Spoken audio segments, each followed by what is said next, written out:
Good morning students. इस lecture में इस वीडियो में हम बात करने वाले हैं पीएच स्केल। पीएच स्केल क्या होता है, पीएच क्या है और ये किस काम आता है, ये सब बात होने वाली है इस वीडियो में।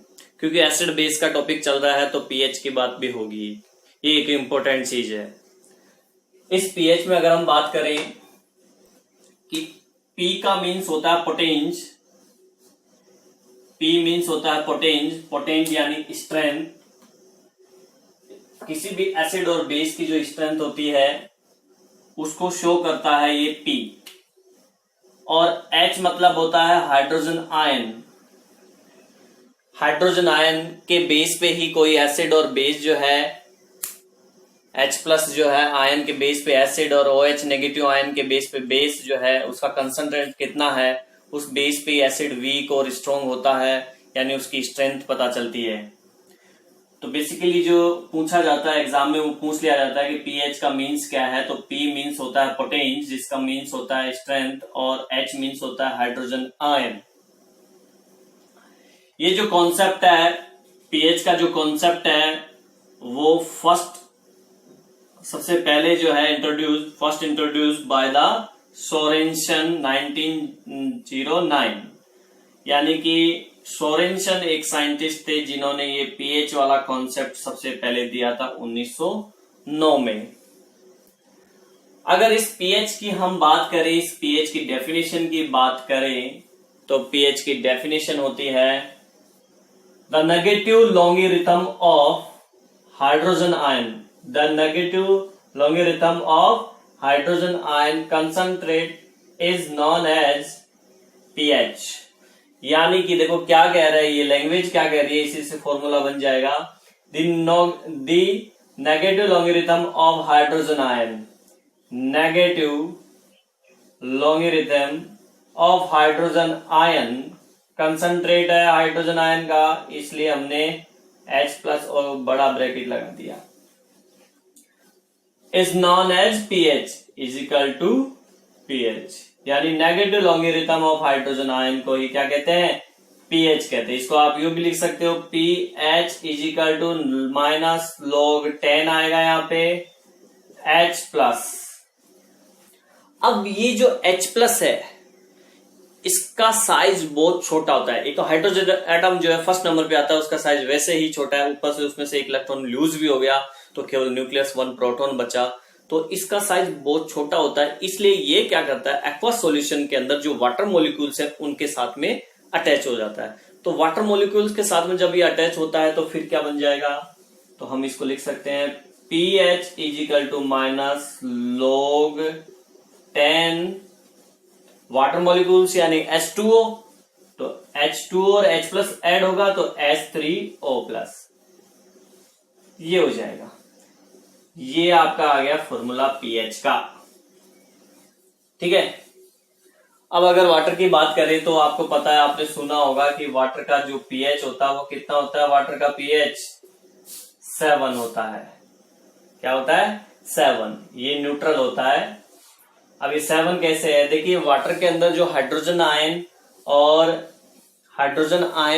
OH नेगेटिव आयन का जो कंसंट्रेट होता है वो होता है 1 into 10 की पावर -7, 1 into 10 की पावर -7। तो ये चीज हम यहां रखेंगे, तो pH is equal to minus log 10, 1 into 10 की पावर -7। जब अपन इसको सॉल्व करेंगे तो जो ये पावर है फ्रंट में आ जाएगी, pH is equal to 7 log 10, ठीक है। अब 1 को इससे मल्टीप्लाई करेंगे तो log 10 की वैल्यू आ जाएगी, इसको चाहे आप हटा दीजिए, log 10 यहीं पे आ गया, log 10 की वैल्यू कितनी होती है, 1 होती है। तो ये हो जाएगा pH is equal to log 10 की वैल्यू 1 होती है, 1 को हम यहां रखेंगे और उसको 7 से मल्टीप्लाई करें तो 7 ही आ जाएगा। तो वाटर का pH कितना आ गया, 7, ठीक है। कितना आ गया, वाटर का pH 7 आ गया। तो इस टाइप से हम किसी भी सॉल्यूशन का एसिड और बेस का पीएच निकाल सकते हैं, बशर्ते हमें ये पता होना चाहिए उसका कंसंट्रेट कितना होता है। यहाँ पे जो आएगा H+ आयनों का कंसंट्रेशन, ये पीएच था। इसके एक वर्ड जुड़ गया है, ऐड हो गया, स्केल, पीएच स्केल। तो देखिए पीएच को मेजरमेंट करने के लिए एक स्केल यूज लिया जाता है। पीएच को मेजरमेंट करने के लिए, जैसे कि हम मैथमेटिक वर्क करते हुए कुछ लाइनें मेजरमेंट करते हैं स्केल से, मीटर स्केल, सेंटीमीटर स्केल होता है। सेंटीमीटर हम जो यूज करते हैं वो सेंटीमीटर स्केल होता है, उसमें इंच स्केल, इंच भी होते हैं और सेंटीमीटर होते हैं, दो चीजें होती हैं। तो सेम वैसे ही पीएच को मेजरमेंट करने के लिए जिस स्केल को यूज में लेते हैं उस स्केल को हम क्या बोलते हैं, पीएच स्केल बोलते हैं। देखिए इसकी क्या खास बात है, पीएच स्केल की हम बात करते हैं।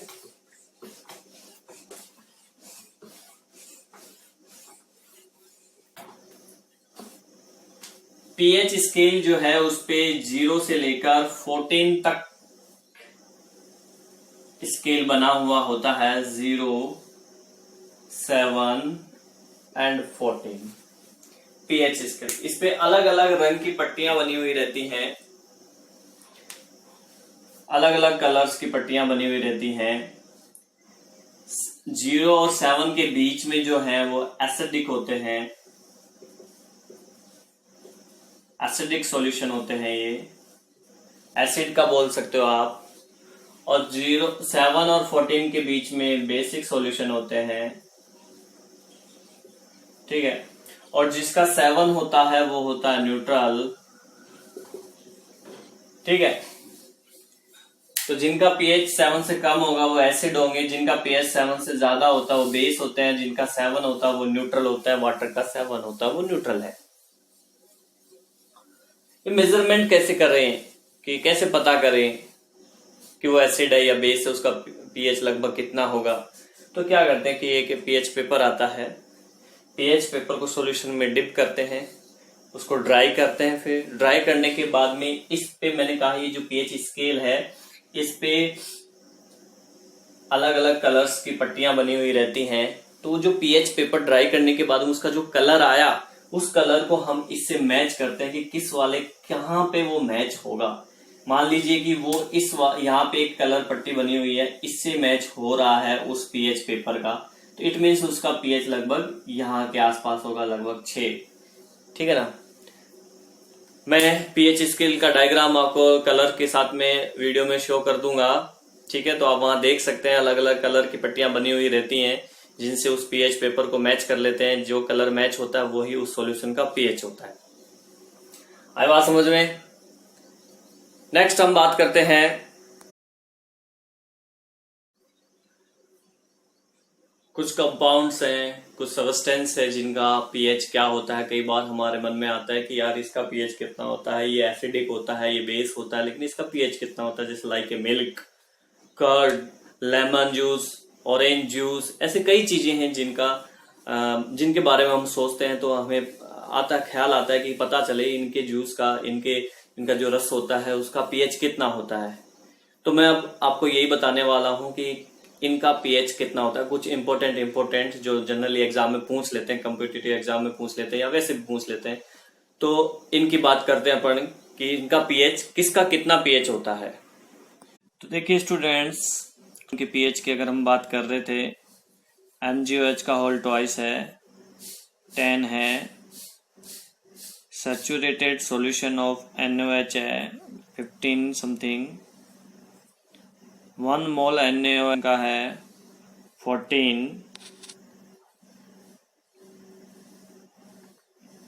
लाइम वाटर 10.5, सी वाटर 8.5, वो एग, अंडे का जो सफेद पार्ट होता है 7. ह्यूमन ब्लड 0.4, पियर का 7 है, cow's milk 6.3 to 6.6, human urine 4.8 to 8.4, black coffee 5, saliva 6.4, lemon water नींबू पानी 3, सिरका 2.2,